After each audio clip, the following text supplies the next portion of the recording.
também abençoado. Quando olhamos para a vida dos filhos de Isaac, a Bíblia diz que Jacó foi para a casa de Labão e Deus abençoou a Jacó. E seu irmão ficou na casa do seu pai. Como eles se encontraram, Esaú e Jacó se encontrou. Esaú perguntou: de onde vem toda essa riqueza? E ele disse: olha, é teu, tudo que eu tenho é do meu Senhor. Porque quando Isaac morre, ele entende que o seu irmão, agora mais velho, é o primogênito, então ele agora é o cabeça de todas as coisas. Mas só que quando ele entrega as riquezas que ele trouxe da casa do seu sogro, o seu irmão fala: Deus também me abençoou. Eu tenho em abundância, você não precisa me dar nada, eu tenho em abundância. Você pode ficar com o que você tem. Mas isso tinha sido uma promessa da parte de Jacó, um voto que ele fez quando ele partiu, daí a gente fica para outro dia. Mas só mostrando que Deus foi um Deus que abençoou muito o seu povo. Abençoou Davi, abençoou Salomão, que pediu sabedoria. Deus falou: você pediu sabedoria, mas eu vou te dar, além da sabedoria, eu vou te dar a riqueza. E isso fez com que o povo começasse a pensar que somente através das riquezas você teria como provar que Deus estava te abençoando, que Deus estava contigo. Então as riquezas começaram a tomar parte da mentalidade das pessoas dentro desse quesito. Não foi à toa que quando Jesus ele veio, ele trouxe a parábola de Lázaro e o rico. E Lázaro era um mendigo. E foi ele quem conseguiu entrar na presença de Abraão. Já o rico não conseguiu entrar. A mente deles estava focada dentro disso. Então as escrituras ela começou a sinalizar: aonde está o teu tesouro, ali está o teu coração. Porque essas riquezas da terra começaram a tomar a mente deles de tal forma que se tornou o seu próprio Deus. E por amor a isso, eles acabaram se perdendo. E o prêmio das escrituras, ao longo das escrituras, nós vamos ver vários textos falando a respeito desse tipo de comportamento. Jesus vai falar: olha, o filho não tem de colocar a cabeça, espere dele. Outra coisa, eles vão colocando justamente essas verdades para que eles possam abrir a sua mente, porque eles estavam totalmente fechados dentro do seu próprio entendimento. Eles pensavam dessa forma. E as coisas foram decorrendo, e muitas outras foram tomando forma dentro da liturgia da igreja, praticamente se falando. De sorte que eles tinham todos os aparatos, todos os requisitos que deveriam ter na ordem de culto. Eles restabeleceram a Jerusalém, que tinha sido destruída. O templo estava totalmente refeito, estava tudo organizado e tudo na ordem. Os sacerdotes, eles foram colocados na mesma ordem que deveriam estar com as suas vestimentas. Os utensílios da casa de Deus estavam justamente da forma em que eles precisavam apresentar diante de Deus. Eles começaram a fazer tudo aquilo que dizia a respeito à liturgia, e isso tomou as suas mentes de forma que Deus se tornou a segunda pessoa para eles, e a liturgia a primeira pessoa. Não importava como se fazia, o importante era o que estava fazendo, ou para quem se fazia, desde quando estivesse fazendo. E quando Jesus veio, ele aí vem e traz esta fala. E ele não traz esta fala para os gentios. Ele não traz essa fala para um povo qualquer. Ele diz: eu vim para os meus. Eu vim para os meus. Ele traz essa fala para um povo que conhecia a história, para um povo que sabia, que tinha aprendido com a história, mas que com o tempo se perdeu dentro daquilo que estava estabelecido na vontade de Deus. E aí ele vai dizer assim: conhecereis a verdade e ela vos libertará. Ele entende que aquele povo ele estava praticamente preso e que eles precisavam de uma verdadeira liberdade para poder atuar.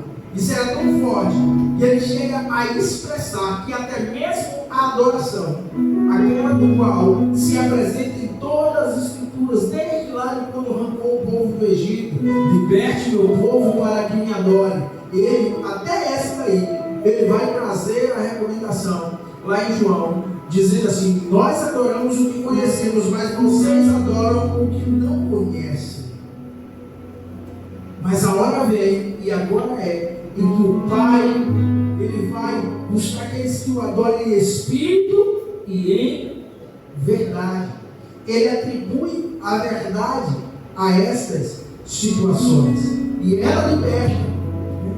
E eu quero falar essa noite de 4 fatores que dificultam a luta do homem contra o pecado, porque essa é a nossa luta.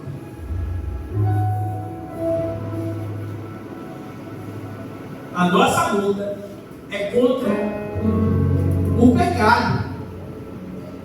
O domínio do pecado está sobre a mão de Satanás, mas a nossa luta é contra o pecado. O que é o pecado? O pecado é a transgressão da lei. Todas as vezes em que a palavra de Deus ela fica em segundo plano, todas as vezes em que a palavra de Deus ela não tem a dimensão nem de conhecimento, nem de prática, nem de sujeição a ela, é pecado. É pecado. Todas as vezes que eu desfaço da palavra de Deus, é pecado.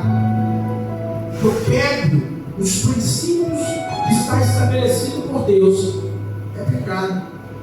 Porque a transgressão da lei, ele muda o caráter, ele muda a vida da pessoa.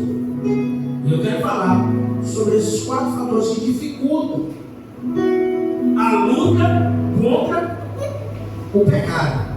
Primeiro fator, o fator tempo. O tempo, ele é um fator crucial para aqueles que servem ao Senhor. E eu preciso entender e viver dentro dele. Nós estamos em uma geração em que tudo é muito imediatista, é tudo muito rápido, é tudo muito para ontem. Até mesmo o que perguntamos, até mesmo como nos questionamos, até mesmo a ordem de culto. Alguém já falou, eu estava conversando com uma pessoa esses dias e falou assim: mas a ordem de culto, a pessoa não quer mais ficar lá ouvir, tem que ser algo bem mais prático, bem mais rápido. Porque assim, para a pessoa ficar lá 2 horas ouvindo, uma pessoa 1 hora ouvindo a pessoa falar, cara, a pessoa se farda. Porque estamos vivendo nessa era e requeremos muito rápido. Até uma mensagem, se você for postar, ou se você for colocar, ou você for fazer algo visual para que a pessoa veja, tem que ser algo muito claro, muito grande, porque ele tem dificuldade de ler, ele tem dificuldade de se concentrar naquilo ali. Ele quer algo muito rápido, pise ele a vez. Estamos na geração Alexa. Alexa fácil. Tudo muito rápido e muito prático.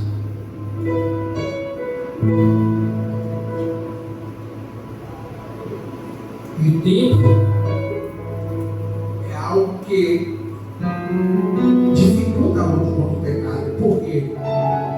porque com o passar do tempo, as pessoas, elas começam a ficar confortáveis com o erro. E o que era errado se torna certo. E aí começa a se reincidir aquilo que se faz de errado. Você quer ver? Gênesis capítulo 3, verso 1.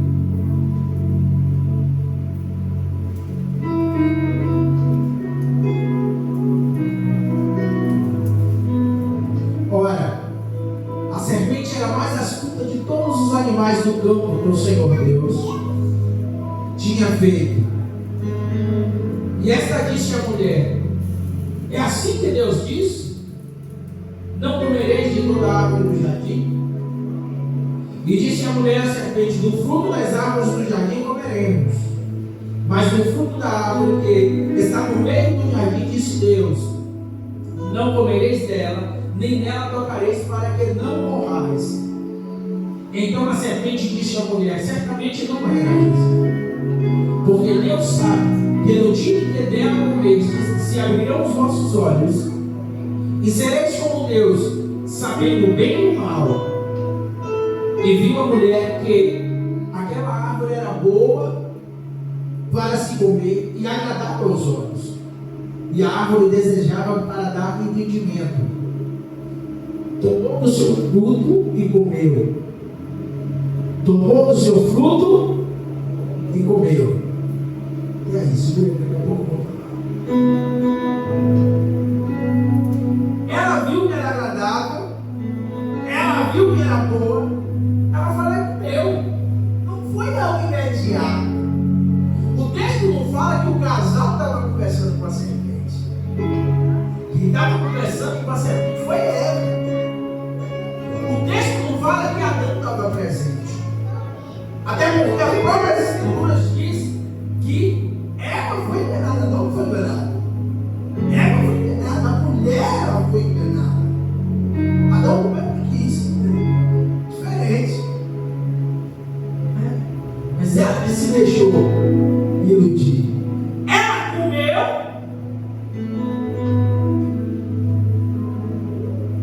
Não comeu nada. Mal.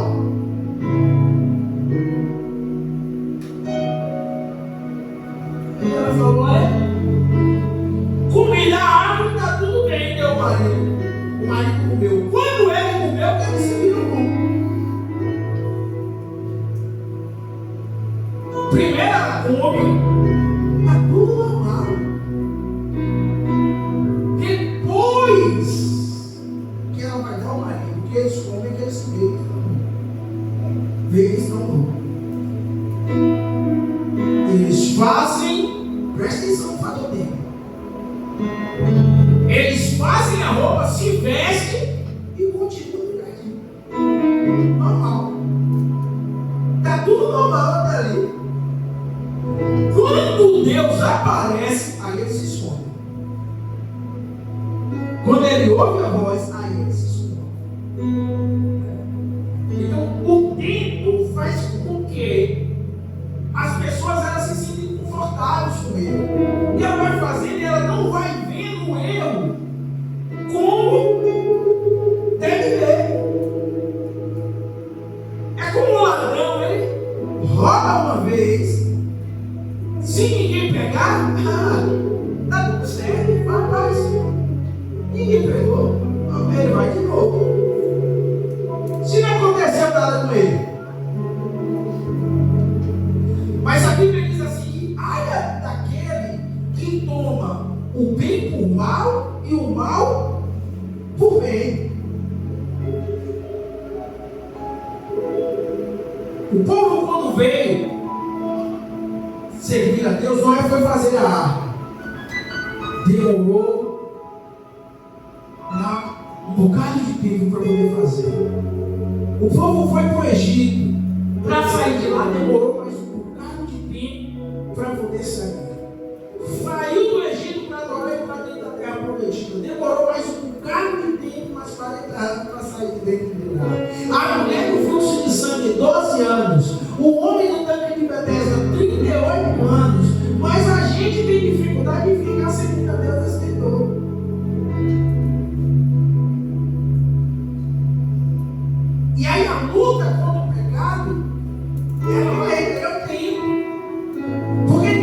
acontece de ordem tão rápida como a gente pensa. Às vezes o pecado ele vai tomando a proporção de tempo em tempo. Às vezes uma coisa Deus vai cobrar lá no outro, lá na frente, mas vai acontecer. Porque de Deus ninguém zomba. Então o tempo ele é um fator que dificulta a luta contra o pecado, principalmente se não se prestar atenção nele. Normalmente, quem não está atento ao tempo, ele não consegue perceber o dia da visitação. Observe que as mulheres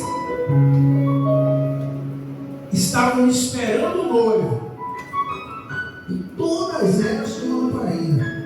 Todas elas estavam esperando no mesmo lugar, mas algumas estavam cheias e outras não estavam cheias.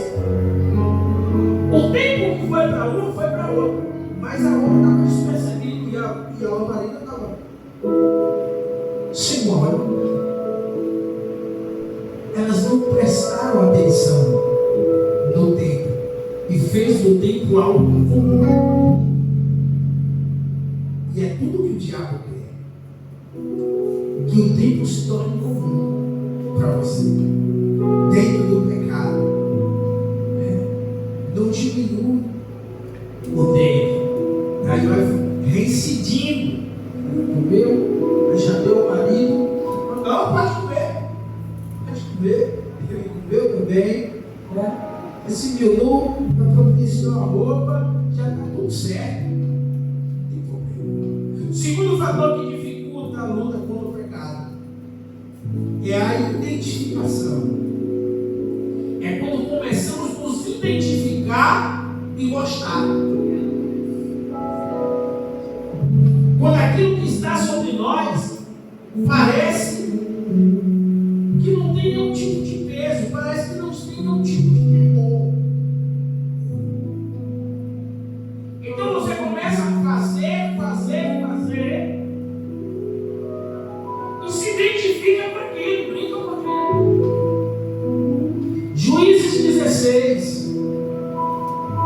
Olha o que vai acontecer. A Bíblia diz que quando Moisés estava liderando o povo, o seu sogro disse: você precisa levantar homens para poder você colocar no lugar, e para que eles possam ser capitães e eles possam dirigir o povo. E Moisés fez de Josué um dos seus discípulos. Ele discipulou Josué, ele treinou Josué, e Josué se tornou servo de Moisés e caminhou com ele. Quando Moisés morre, Josué toma conta de Moisés, porque Deus vem a Josué e diz a ele: assim como eu fui com Moisés, eu serei contigo. Então somente você precisa guardar os mandamentos e fazer tudo conforme eu disse a Moisés, e aí eu vou ser contigo. E Josué fez. Só que Josué pecou de algo, em que Moisés deixou ele como discípulo e servo, mas Josué não treinou ninguém. No final da vida de Josué, aqueles que estavam com ele chamaram ele, falando: você vai ser o nosso líder, você que tem que estar realmente. Nós queremos se levantar com você. Ele falou: não quero ser líder, não. Só vou fazer o que eu mando dele e acabou. Só vou estar aqui com vocês, está todo mundo vindo na terra de vocês, e eu estou seguindo a Deus, eu e minha casa, e ele está de bom tamanho. Beleza. Manteve a santidade, manteve a vida dele. Só que a geração que veio depois dele se corrompeu todo. Porque corpo sem cabeça é corrupção certa. Quando o braço vai para um lado, a perna vai para o outro, não vai dar certo. Porque não tem um comando. cabeça verificada. Então Deus teve que levantar os juízes. Eu costumo dizer que o livro dos juízes foi o tempo em que Deus mais quis dar e o povo mais respondeu: eu não quero. Pode ver os textos de juízes para você ver. É Deus abençoando o povo pecando, Deus levanta o juiz, ele se arrepende, Deus dá o livramento e eles vão pegar de novo. Aí dentre esse emaranhado de pecado, de viver essas coisas, Deus aí levanta Sansão. Deus traz a palavra sobre os seus pais e diz que Sansão vai libertar o seu povo, vai dar início a essa libertação do seu povo. Então Deus coloca em Sansão algo especial, que é a força nele. Naquele tempo existiam gigantes na terra, os filhos de Anak estavam na terra, existiam os filisteus em si, que eram homens de guerra, homens voltados nessa situação, eles estavam todos ali.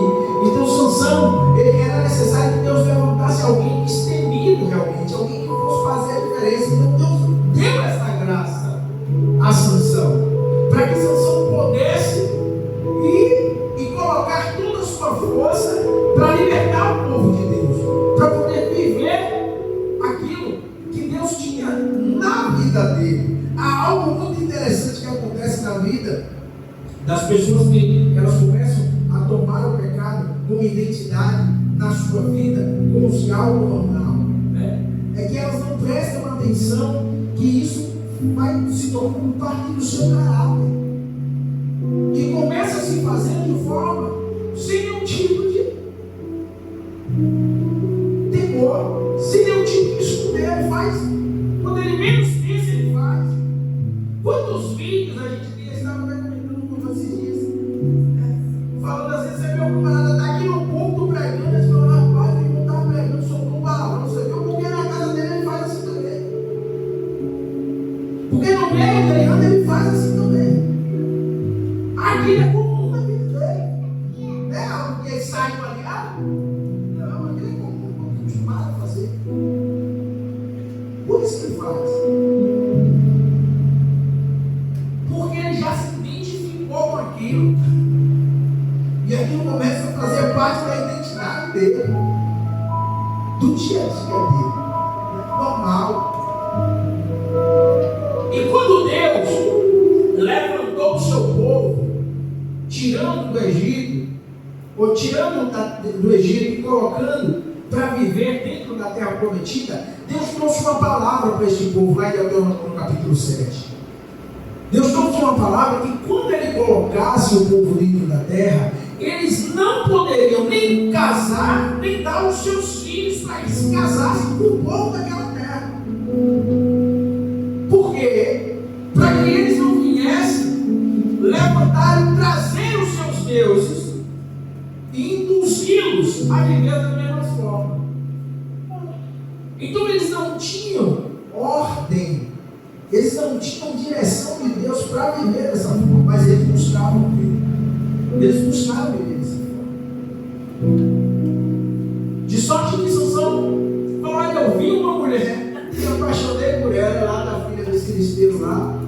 E seus pais perguntaram: porventura não tem mulher no nosso meio para você se apaixonar? Não, rapaz. Para você tomar como mulher, para você não.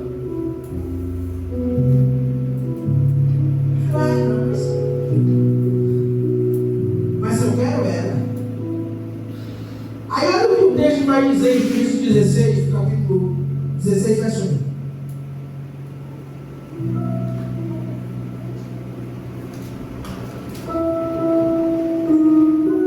E foi Sansão a Gaza e viu ali uma mulher prostituta, e entrou a ela. Era isso que Sansão acabava de ver. Ele tinha toda a possibilidade de fazer na vida dele a diferença, assim como fez Abraão com Isaac. Ele pegou o seu moço e falou: não vou dar minha filha para qualquer mulher, não. Vai lá buscar, porque eu quero gente do meu povo. Vai buscar alguém para que ele possa casar foi buscar a Rebeca e trouxe. Quando Jacó estava naquela situação para poder fugir, sua mãe falou: você não vai para o lugar, não, você vai para a casa do seu tio, vai para lá também, eu quero você no meio do nosso povo. E ele foi também, para buscar realmente da sua viagem, para buscar do seu povo. Por quê? Porque Deus tinha estabelecido essa verdade sobre a vida do seu povo, para que eles pudessem viver dessa forma. A única possibilidade que tinha de alguém se envolver com alguém de fora era se eles reconhecessem que Deus era Senhor. Aí agora eles iam à liberdade, porque eles estavam deixando os seus deuses para adorar um único Deus. O Senhor é o nosso Deus. Por isso que Ruth foi aceita no meio do seu povo. Mas Sansão foi lá escolher uma prostituta. E isso se tornou marca da vida dele. Então, eles olharam e ficaram sabendo que Sansão estava naquela cidade. Aí Sansão se escondeu e à noite ele foi lá e derrubou o portão da cidade. Porque o mau caratismo fazia parte da vida dele agora. Então aquele que foi chamado para libertar o povo, né, e trazer segurança, estava maternando. Virou materneiro. Virou um desordeiro dentro daquilo que ele estava fazendo. E aí falaram a ele assim: olha, você está com Sansão, e se você não induzir a ele a te dizer o porquê da sua força, a gente vai matar vocês e a casa do seu pai. Então Dalila começou agora a criar uma situação, um plano para que pudesse pegar Sansão, e ele caiu certinho. Por quê? Porque o pecado agora, essa luta contra o pecado, ela foi vencida porque ele se identificou com ele. Sansão começou a brincar com aquilo que Deus tinha dado como algo sério para ele, que era a força. Não me agarra com um fio disso, ela ia lá no água com umas cordazinhas. Lá vem os filisteus, ele chorava, ele dava risada. Ela, você não me ama. Ele, não me agarra com isso, ela ia tomar água. Lá vem os filisteus, ele chorava. Porque ele se identificou. E aquilo que o homem se identifica, ele começa a ter prazer e começa a fazer de forma duplicada. Começa a fazer, repetir. Como comer um lanche? Você come um lanche? Você gostou? Vai voltar para comer de novo. Vai voltar. Rapaz, poxa, que tal lugar assim, tá boa, rapaz. Primeira oportunidade que ele vai lá de novo, estava Sansão assim. Já tinha se misturado com mulheres filisteus, já tinha sido enganado, mas voltou de novo. Aí já pegou uma prostituta, eu vou ficar por aqui mesmo. Já começou a brincar com as coisas que Deus tinha dado a ele. Aí a Bíblia diz que por último, quando ele falou que não podia passar na vara que ela passa, a Bíblia diz que ele falou assim, no seu pensamento ele falou assim, quando ela disse: lá vem os filisteus, e ele disse assim: olha, da mesma forma que eu saí antes, agora eu vou sair de novo contra eles. E o texto fala assim: porque ele não sabia que o espírito já não estava mais nele. O homem perde na luta contra o pecado quando a identidade dele começa a se tornar a identidade pecadora. Quando ele começa a se identificar com isso e achar que é normal. Terceira coisa, quando ele recebe a recompensa é um fator que dificulta a luta contra o pecado. Porque ela se torna atraente. Quando o homem ele recebe algo e ele se agrada disso, mesmo que seja errado, se torna atraente. E aí ele tem como recompensa. Vou dar o exemplo do rei Davi, em 1 Samuel, no capítulo 11, a Bíblia diz que era o tempo que os reis iam para a guerra e Davi se encontrava no palácio. Então à tarde Davi sai no palácio e ele vai passear no pátio do palácio. E ele vê uma mulher que estava se olhando e ele pergunta: de quem é essa mulher? E o seu soldado diz: é de teu servo Urias. Ou seja, em outras palavras, daquele que está te representando na guerra. Mas ele não se intimidou com isso. Ele não tomou aquilo como algo que fosse intimidador pela fala. Ele toma a mulher de Urias, se deita com ela como rei e libera ela. Está tudo certo. Passados os dias, porque a mulher não tem relação com o homem hoje, na manhã ela já disse: eu estou grávida. Passado o dia de percepção que ela estava grávida. Se hoje, às vezes demora um tempo para a mulher saber, com todo o tipo de conhecimento que a gente tem, imagina aquele tempo para a mulher perceber que estava grávida. Enquanto isso, o dia estava lá na guerra, lutando a favor dele.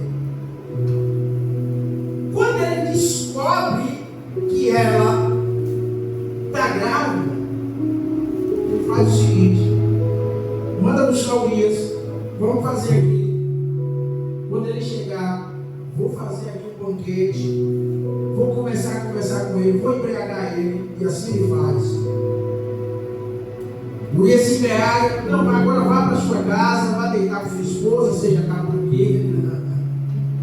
Chega na escadaria do palácio, ele senta e fica lá. No outro dia, quando Davi soube, quando eu chamava: cara, você estava aqui, não foi dizer, longe de mim fazer uma coisa dessa.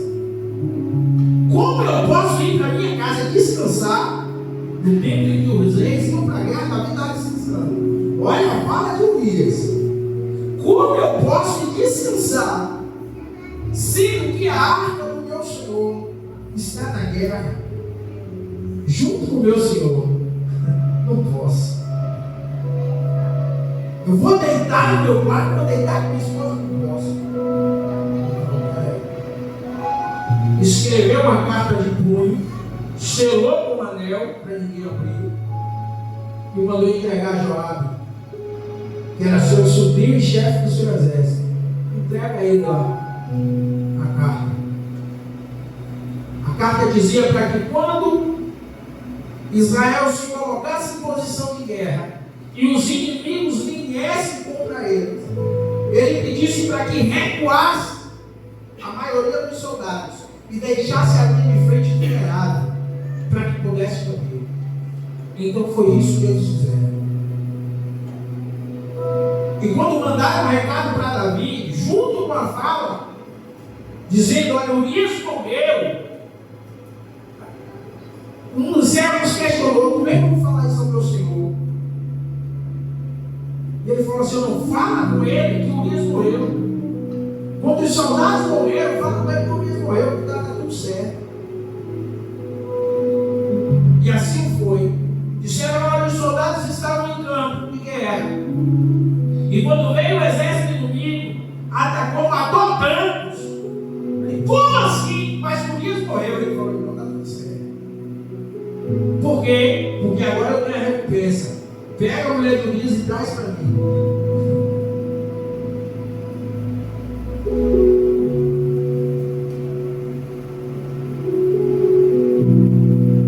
Na luta contra o pecado, a dificuldade vem quando a recompensa ela chega onde se contratar. Aí você recebe aquilo que tem, que o mundo está planejando, né? E acha que é algo agradável, acha que é algo que é satisfatório. pensando, eu estou pensando, eu vou me preocupar porventura com alguma coisa se eu estou conseguindo alcançar o meu objetivo sem nada. Está tudo certo. É agradável, eu já peguei a minha recompensa. Quando Acã olhou para dentro de Jericó e viu os despojos, falou: não, vou guardar alguma coisa aqui para mim, né? Não é possível, matei todo mundo aqui, eu não vou guardar, pô, pegou aqui, eu guardou para ele. Quando Geazi viu que Eliseu tinha liberado Naamã sem receber nada, ele morreu e falou: não, tem que me dar uma coisinha aí também. Pegou, escondeu debaixo do tapete e estava tudo certo. Porque ele recebeu a recompensa e está tudo tranquilo. Até aqui está tudo certo. Eu já recebi, eu vou falar nada, vou ficar quieto aqui e acabou. Tem quem fale que dentro da recompensa do erro, ele ainda abre a mão para dizer: não, foi providência de Deus. Deus não foca com a injustiça, ele foca com a verdade. O texto diz: conhecereis a verdade, e a verdade vos libertará. Então, Davi estava tranquilo, ele já tinha recebido a recompensa. A mulher que ele olhou, disse que era bonito, que ele pegou, ele botou dentro da casa dele. Então agora a mulher já morreu, o povo estava na guerra, ele já estava com a mulher que disse que agora ninguém ia dizer mais nada a ele. Eu vou dormir com ele na boa, agora que eu estou de boa, quem pode dizer mais alguma coisa? E ficou vivendo com ela normal. Um tempo baixo, o menino nasce. Não foi do dia para a noite. Aí no capítulo 12, o profeta vem na casa dele, traz uma história a ele, apresenta o caso, e o pensamento de Davi para a pessoa que agiu daquela forma, ele disse assim: ele merece a morte. Quem foi esse que fez isso? Não, deixou assim não. Fazer uma coisa dessa? Mas ele tinha recompensa tranquilo. O coração dele já estava tranquilo em relação a essa situação. Porque ele não ia ter que prestar conta a ninguém. Quem ia falar alguma coisa para Davi? Se ele era rei? Ninguém ia falar nada para ele. Está tudo certo. Então, na luta contra o pecado, a recompensa pelo pecado, ela se torna um fator que dificulta você vencer o pecado. Por isso que Jesus disse: o que adianta você ganhar o mundo inteiro e perder a sua alma? Porque tem gente que vai ganhar. Tem gente que não vai pisar nunca o pé com a igreja.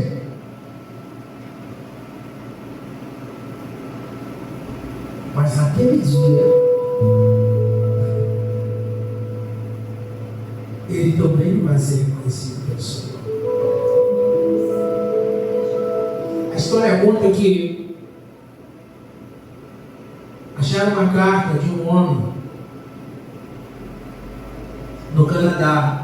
O Canadá é um dos países mais ricos que existe. Hoje a gente tem a questão de Dubai e os outros, mas o Canadá ainda é um povo que eles são muito ricos, né? E eles também não são devotos. Eles apenas têm riquezas. E diz que um empresário foi encontrado morto. Uma arma do lado, ele se suicidou. E dentro da fala, perguntaram. Os amigos começaram a se questionar o porquê que ele tinha se matado. Porque se tinha alguém no meio deles que tinha tudo, era ele. Porque como empresário ele era totalmente bem sucedido. Como pessoa os seus. A família dele era invejável no meio dos seus, no bom sentido. Então eles não conseguiam entender o porquê que ele tinha feito aquilo na vida dele. Então ele tinha deixado uma carta na gaveta do escritório e a esposa achou, e na escrita ele trazia o porquê, dizendo que fora ele tinha muitas coisas, mas era muito vazio por dentro.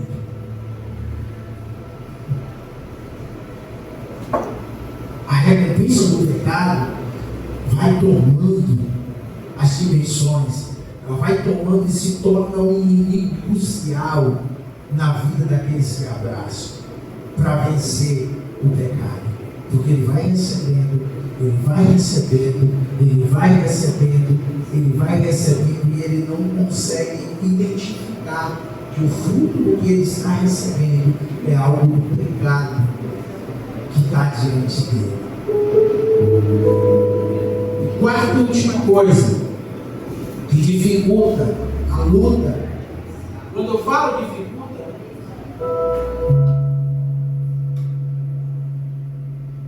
é porque enfraquece. O pecado enfraquece. O pecado, ele faz com que o homem não consiga enxergar aquilo que está diante dele.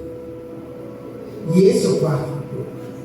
Porque o inimigo ele enfraquece, ele torna difícil a luta contra o pecado, porque ele vai fazer de tudo para mudar a nossa maneira de viver em Deus. Ele vai fazer de tudo para nos distrair e para tirar o que é de Deus e botar o que é dele. Desde o começo para cima. Serpente distraiu Eva, uma conversinha, e aí ela mudou a maneira de viver que Deus tinha estabelecido, perdeu tudo. Perdeu tudo.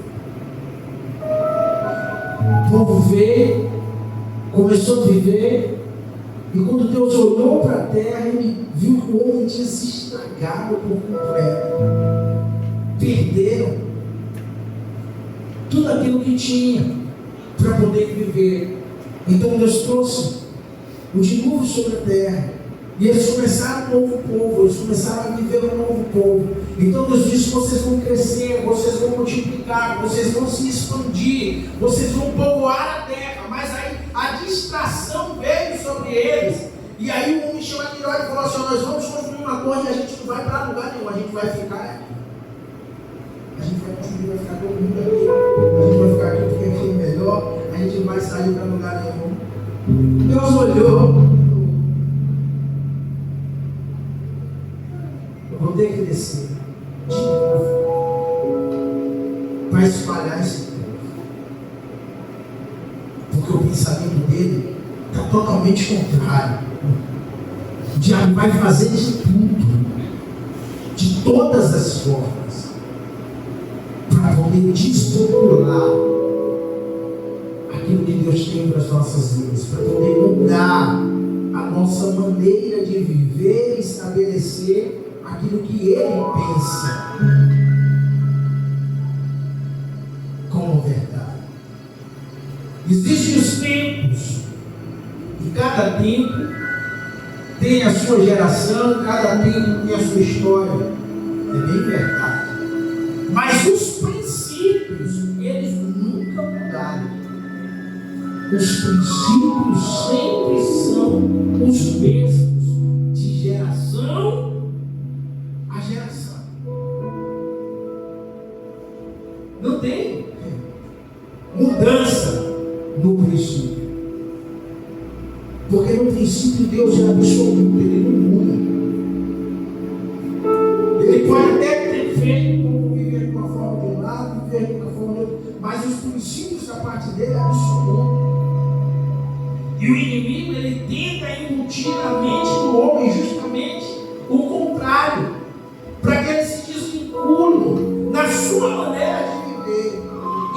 afaste de Deus. Por quê? Porque ele começa a tomar a prática do pecado e ele não consegue ver que está no pecado. Porque quem está no pecado não consegue ver que está no pecado. Por quê? 2 Coríntios capítulo 4, verso 4. A Bíblia diz que o Deus desse século, ele cegou o entendimento do incrédulo. Quem é o incrédulo? Aquele que não crê na palavra. O incrédulo não só é aquele que está lá fora, não. O incrédulo é aquele que está bem na casa de Deus, mas ele não crê naquilo que está escrito, ele crê naquilo que ele quer. Então ele se torna incrédulo. Ele não está crendo no que está estabelecido.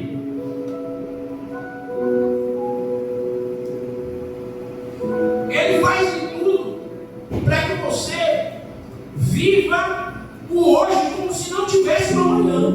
É isso que o inimigo tem botado na cabeça das pessoas. Rapaz, curta hoje porque você não sabe se vai viver amanhã. E é totalmente o que a Bíblia diz ao contrário.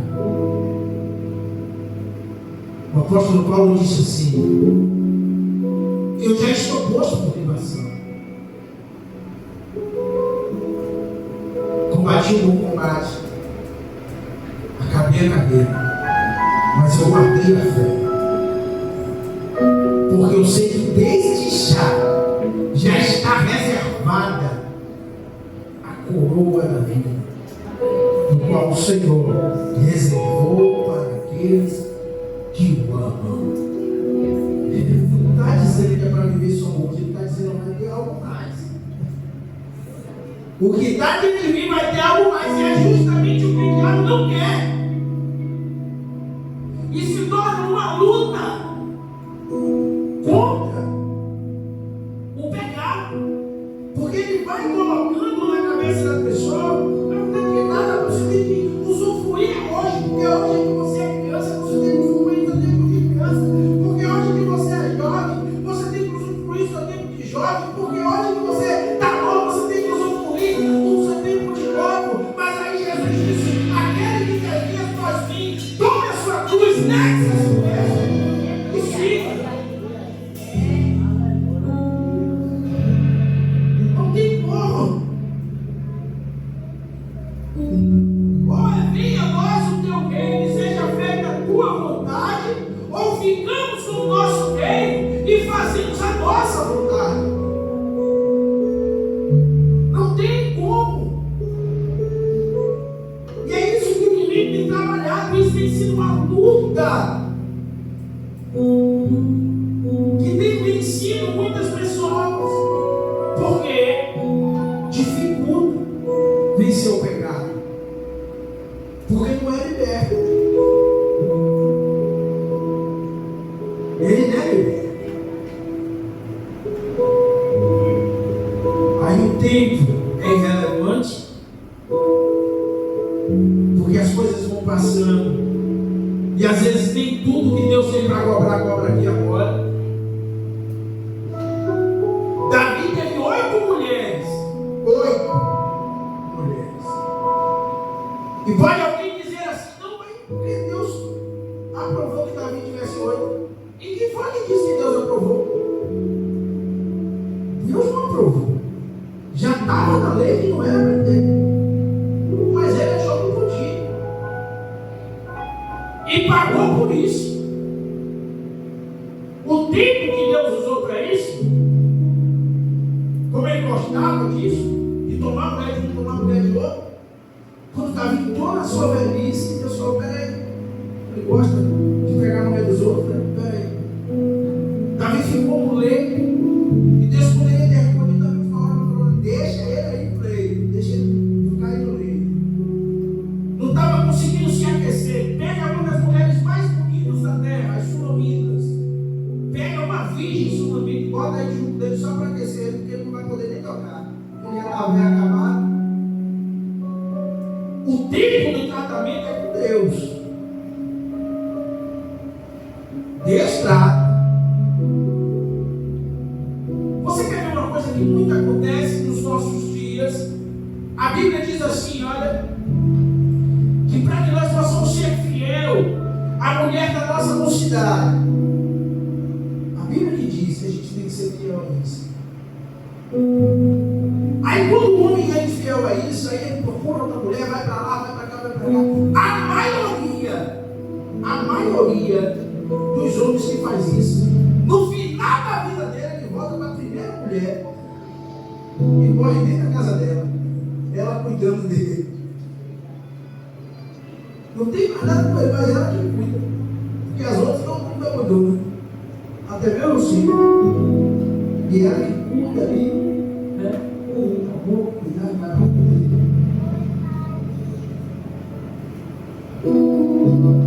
Mas quando o homem não entende esse fator tempo, ele vai tomando pecado, vai viver, faz aquilo, faz acolá, vai repetindo o pecado, porque ele acha que está. Tem coisas que Deus acha que está agora, mas tem coisas que é coisa do tempo é que vai dizer.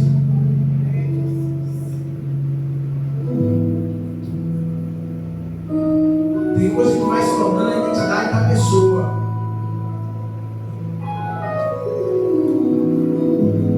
Às vezes nem ela mesma consegue ver, mas todo mundo rotula ela daquela forma.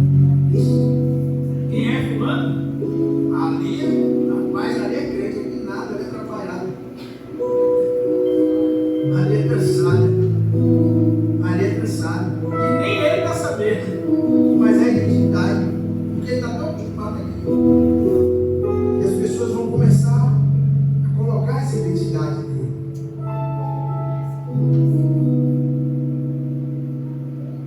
Sansão poderia ter morrido de forma heróica e viver com o povo de Deus, ou não podia.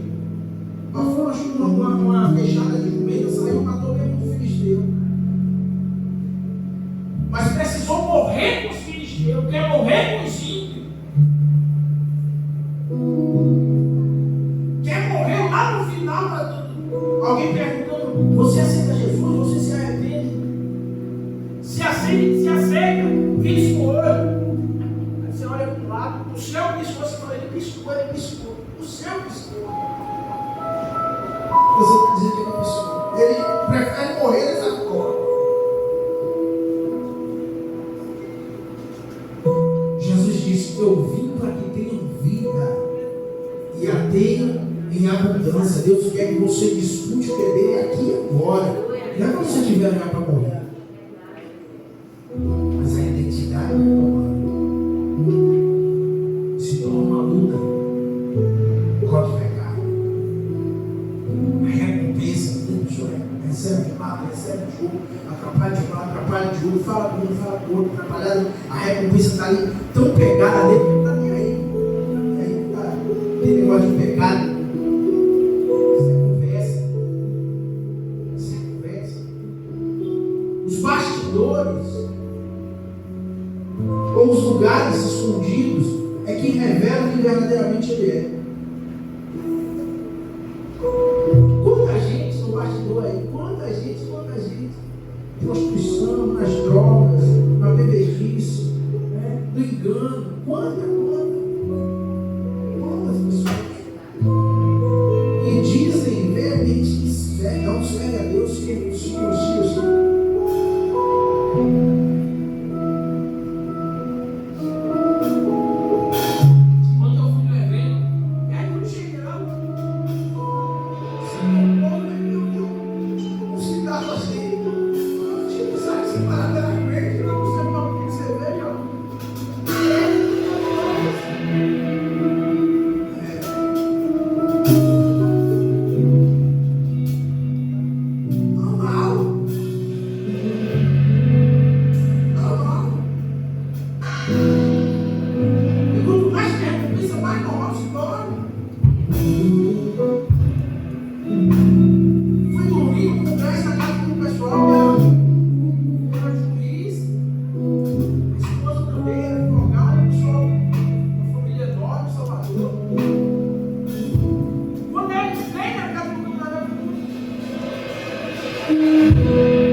Diz a Bíblia que Jonas desce,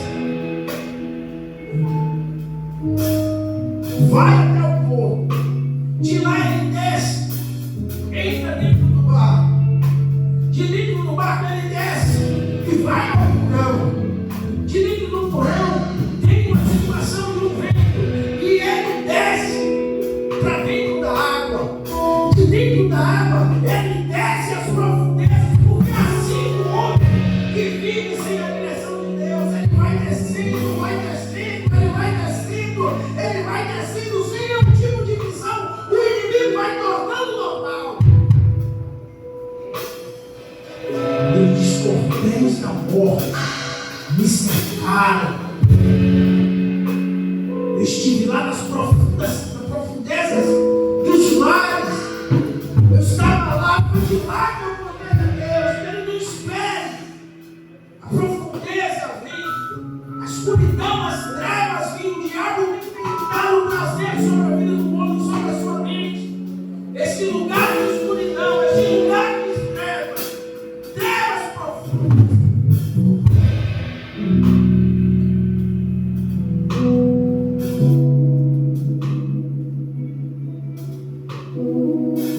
Agora, alguém fica na parede de igreja, isso é irrelevante.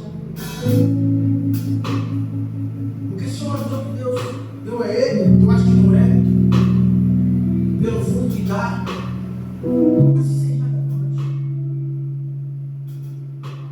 O difícil é engolir a desculpa do que? Não, para mim não é desculpa, por quê? Porque assim, um não vai ficar olhando para o outro. Se eu não consigo te suportar aqui, como é que você vai poder entrar para viver na eternidade? Se eu não consigo olhar o irmão que está do meu lado hoje, como é que eu quero viver na eternidade com ele? Se eu não consigo ter comunhão com você, ver a você, me alegrar com você, ou estar à disposição dentro disso, Jesus disse: aquele que estava em trevas, ele viu uma luz. Porque eles estavam na região da sombra da morte. E eles viram uma luz. Grande foi essa luz. Se esse é um pretexto, porque eu não posso olhar para você, porque eu estou atuado, tudo que o inimigo quer, tudo que o diabo quer, que você seja diferente com os outros, que eu não consigo te ver aqui dentro. Porque se eu não te vejo aqui dentro, lá fora piorou. Isso é uma mentalidade maligna.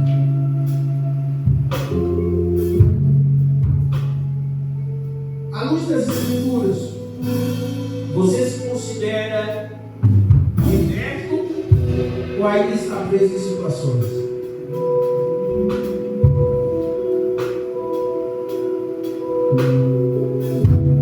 Como é que você se vê? Se Jesus voltasse hoje,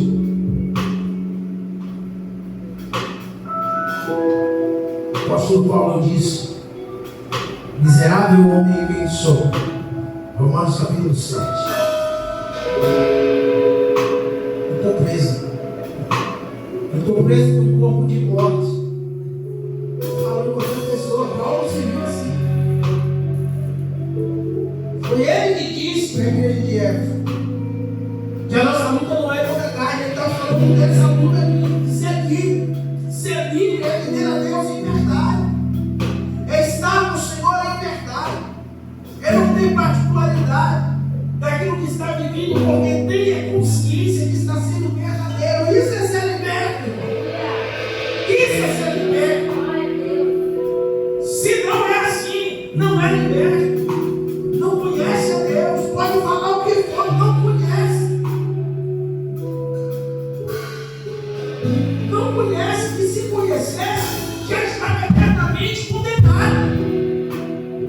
É por isso que os anjos caídos já estavam reservados para eles, porque eles já conheceram por completo, eles tiveram essa liberdade e foram totalmente omissos a isso. E Deus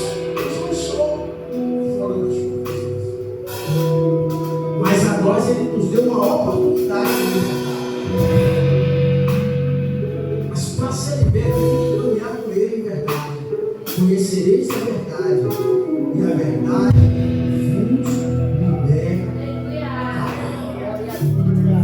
Vos libertará. Deixe o maligno tomar a sua mente. Não ande num corpo de morte. Não ande nos dias como se fosse algo normal.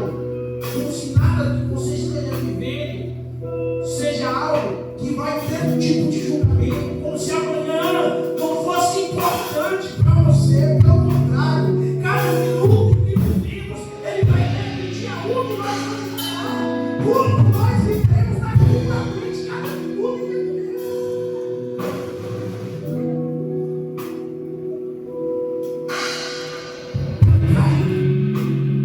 Vai ter que estar liberto.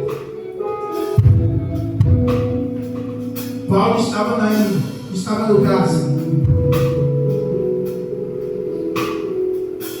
Quando viu as grandezas do Senhor, as cadeias foram abertas, foram libertas.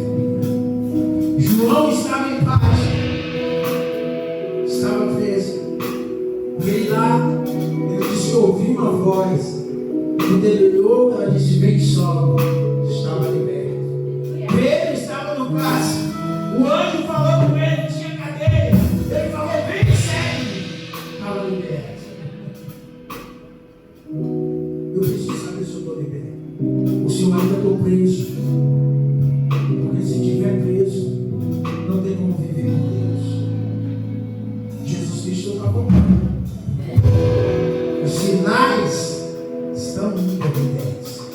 As coisas que as Escrituras foram usadas para nos alertar pelos profetas estão saltando das letras e se materializando dia após dia.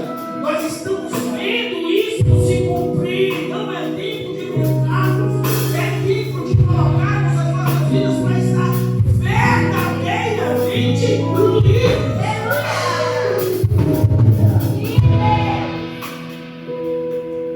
Para nos encontrarmos com o nosso Deus.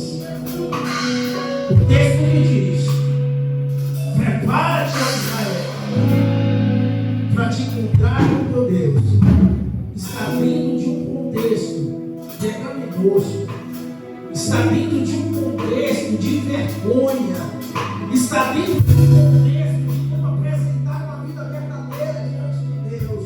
E Deus traz essa fala justamente para que o povo possa se arrepender e se posicionar para dizer que ele estava chegando. Jesus chegou. Eles não se aperceberam. E Jesus disse: Jesus, se vocês soubessem quem é aquele que veio a vocês.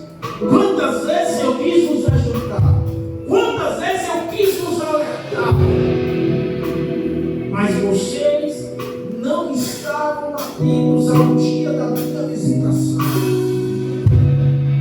Por causa disso, eu vos rejeitei. Assim tem sido no nosso coração. Deus está alertando. Deus está falando ao seu povo. Deus está trazendo a sua direção. Cabe a nós nos posicionarmos para viver uma vida verdadeira diante dele, para a glória do nome do Senhor. A sua vida em nome de Jesus.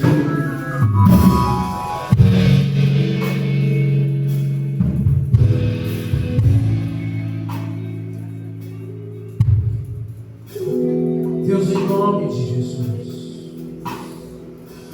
nós estamos aqui na tua presença. Queremos, Senhor Deus, colocar a nossa mente, o nosso coração agora diante do teu altar. A tua palavra diz, Senhor Deus, que as nossas vidas, elas são como um sopro. Nós queremos apresentar diante do teu altar